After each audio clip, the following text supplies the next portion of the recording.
selesai aku punya motor ni, sebab dia bunyi keroncong.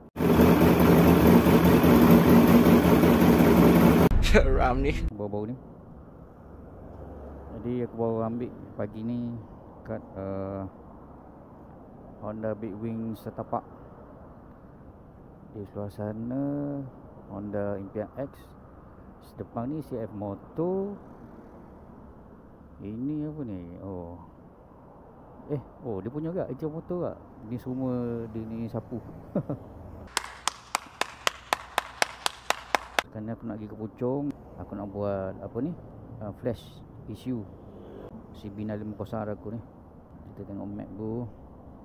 1 jam 1 minit. Okay, kita jumpa di Dr. Dino. Ya, sudah sampai. Segi.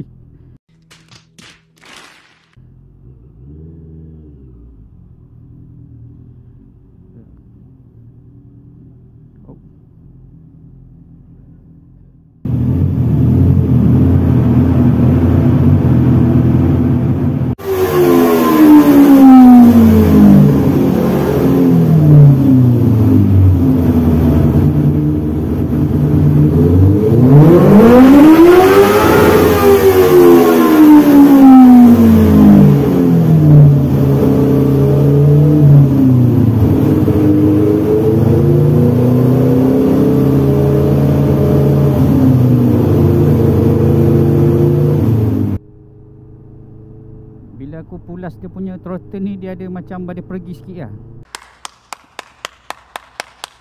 Mana-mana yang tukar exhaust full system, kau kena buat tuning.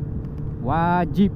Kalau tak, kau punya top dia jadi lemau. Ada yang pernah kata tuning tak wajib, kata je. Tapi bagi aku wajib untuk performance motor kau. Kau nak sangat tukar exhaust kan, so buatlah tuning. Dia punya respon tu ada lagi pick up